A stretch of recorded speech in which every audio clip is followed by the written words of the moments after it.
말씀은 세 가지로 크게 이렇게 구별되어 있어요. 하나는 아이의 죽음, 그리고 또 아이의 탄생, 그리고 이 암몬 이 자손의 그 점령 뭐 이런 것으로 되어 있습니다. 이 아이의 죽음은 이 죄의 대가였고 하나님이 친히 그 아이를 치셨다라고 이렇게 표현되어 있습니다. 그 아이의 죽음은 사실은 이 다윗의 또는 부모의 죄 가운데 있는 거였죠. 그 부모의 죄 때문에 이 아이의 생명이 하나님께서 그를 치셨다 이렇게 이야기하고 있습니다. 우리는 사실은 이해되지 않고 설명되지 않는 죽음에 대해서 너무 많은 것을 볼 수 있습니다. 도대체 왜 하나님이 그 아이를 생명을 태어나게 하셔서 죽게 하셨을까?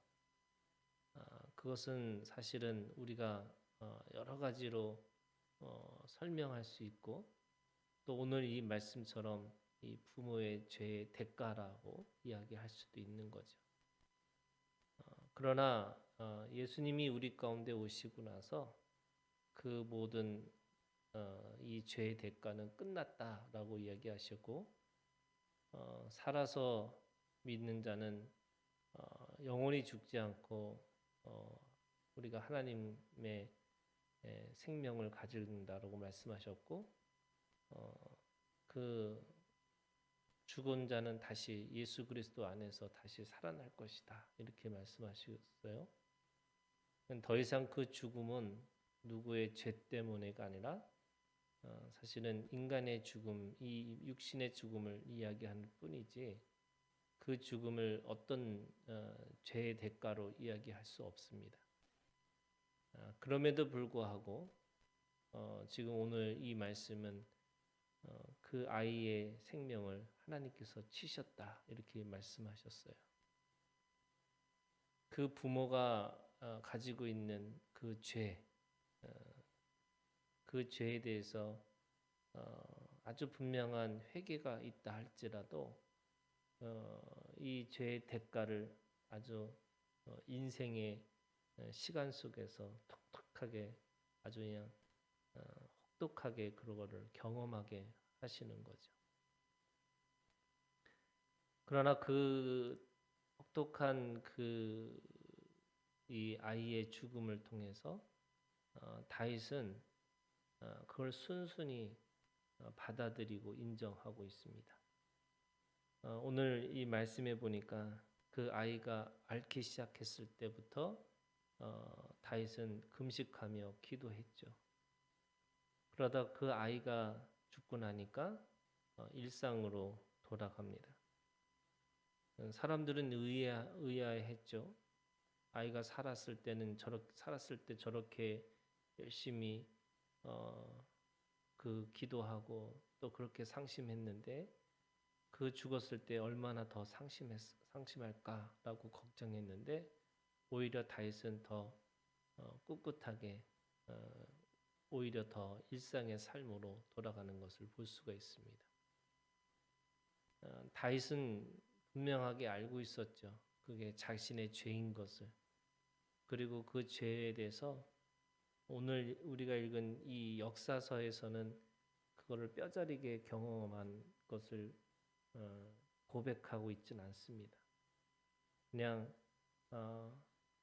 그 모든 것이 내 죄입니다라고 고백만 한 거지 그 죄가 얼마나 크고 얼마나 죄에 대해서 회개했는지는 나타나지 않습니다. 그 죄의 크기와 죄의 회개의 크기를 알려면 사실은 시편의 이 다윗의 죄들을 고백하고 그 죄에 대해서 자신이 얼마나 얼마나 힘들고 얼마나 그 안에서 씨름하고 했는지를 시편의 말씀을 통해서 알 수가 있는 거죠. 그런 의미에서 오늘 그 모든 것을 하나님의 뜻으로 이해해서 오늘 20절에 다윗은 자기의 일상의 삶으로 돌아오는 것을 말씀하고 있죠. 다윗이 땅에서 일어나 몸을 씻고 기름을 바르고 의복을 갈아입고 여호와의 전에 들어가서 경배하고 왕궁으로 돌아와 명령하여 음식을 그 앞에 차리게 하고 먹은지라. 오늘 다윗이 그 죽음을 받아들이는 또 하나님의 심판을 받아들이는 그 모습을 이야기하고 있습니다. 하나님에 대해서 원망하고 또 하나님에 대해서 불평하지 않습니다. 자신의 죄인 것을 뼈저리게 그것을 고백하고 있었고 또 그것에 대해서 순순히 그 죽음에 대해서 받아들입니다. 그것은 아마 이 다윗의 위대함은 하나님 앞에 돌아오는 그 회개의 모습을 통해서 다윗의 위대함이 더 돋보일 수 있는 거죠. 그런 의미에서 그는 그 죄 가운데서도 하나님을 경배합니다. 또 그 죄 가운데서도 자신의 존귀함을 잃어버리지 않습니다. 그리고 그 죄 가운데서도 자기의 일상을 흐트러버리지 않습니다. 저는 그것이 다윗이 가지고 있는 위대함이라고 생각이 들어요. 우리가 죄 가운데 있다라는 것은 절대로 그 죄책감에 살라고 우리에게 주신 것이 아니고 또 죄를 묵상하고 살라고 말씀하시는 것도 아니고 그 죄 때문에 우리의 일상을 망가뜨리고 살라고 하신 것이 아닙니다. 그 내면의 그런 그 회개는 분명하게 있었죠.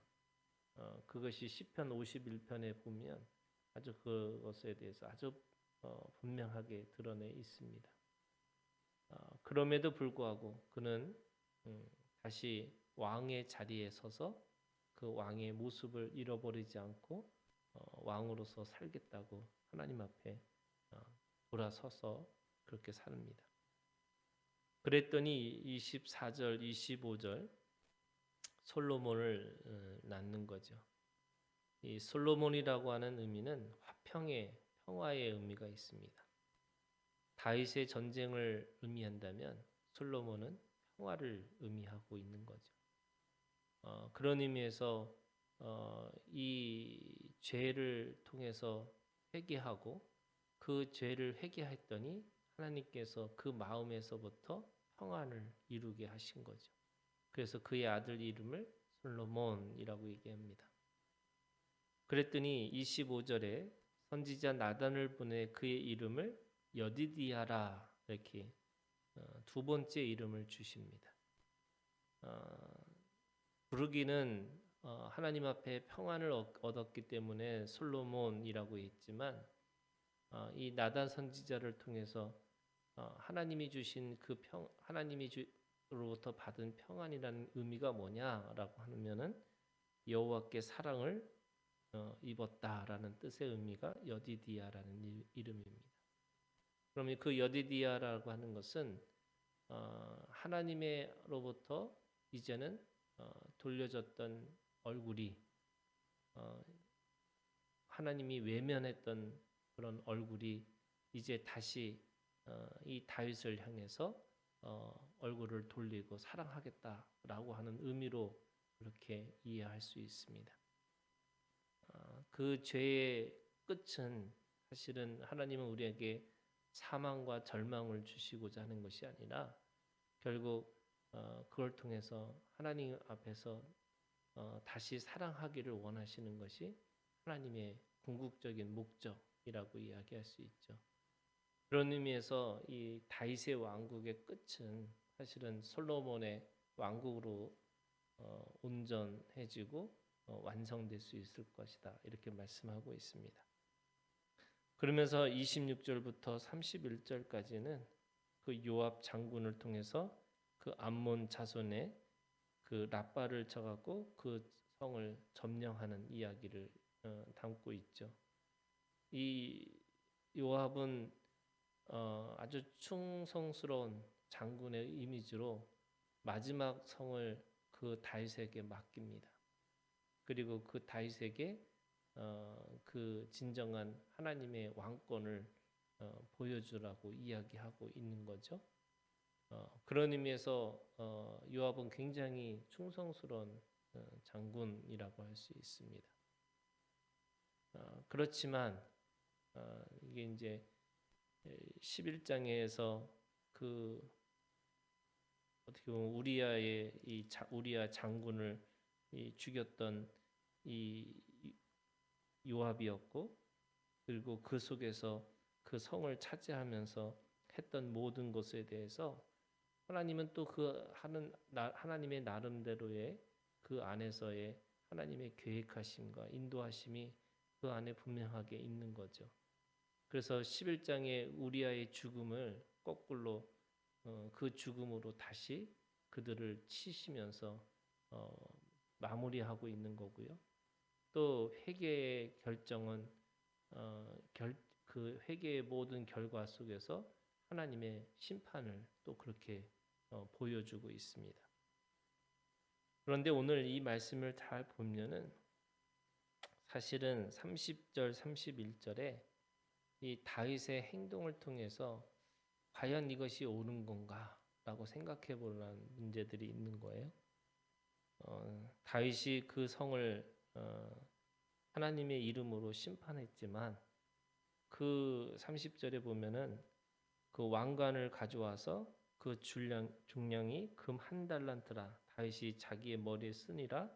다윗이 또 그 성읍에서 노력한 물건들을 무수히 내오고 그 안에 있는 백성들을 끌어내어 톱질과 서래질과 철 도끼질과 벽돌구이를 그들에게 하게 하니라. 이렇게 되어 있습니다. 이 왕관을 쓰는 것도 이게 이제 금 1달란트라는 것은 어마어마한 큰 돈이에요.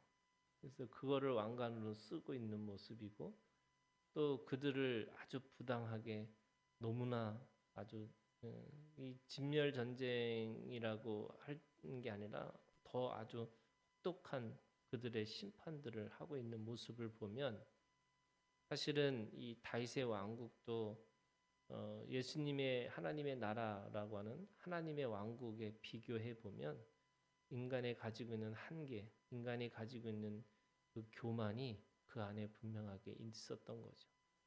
그래서 다윗으로 끝나는 것이 아니라 예수님이 오실 수밖에 없는 거고, 또 이런 모습이 나중에 이 다윗의 이 집안에 또 다른 죄의 결과를 낳을 수밖에 없었고, 우리가 잘 알고 있는 거지만 결국 남과 북이 갈라지고 그 남과 북이 갈라지면서 또 그들이 또 아수르와 바벨론으로 끌려가서 노예 생활하고 포로 생활하면서 그들의 그 고난과 그 수치를 당하는 모습들이 있을 수밖에 없는 거죠. 이게 어떻게 보면은 인간이 가지고 있는 한계, 사람이 가지고 있는 한계이기 때문에 예수님이 우리 가운데 오실 수밖에 없었고, 또 예수님으로 완성되어지는 하나님의 나라라고 할 수가 있습니다. 분명하게 그 암몬 자손에 대해서 하나님께서 심판하시는 것도 있지만, 또한 그들을 통해서 또 이 다윗이 가지고 있는 인간적인 또 욕망, 인간이 가지고 있는 탐심, 또 인간이 가지고 있는 그 진정한 다스림에 대해서 한계가 있다는 것을 분명하게 보여주시고 있는 거죠. 오늘도 우리가 이 다윗의 삶을 통해서 회개와 그 회개를 통한 하나님께서 주시는 심판, 또 그 심판 속에서 하나님의 긍휼, 또 그러면서도 여전히 예수 그리스도가 필요한 우리들의 삶이 있다는 것을 기억하시고 오늘 하루도 주님 안에서 승리하는 우리가 되기를 주님의 이름으로 축복합니다.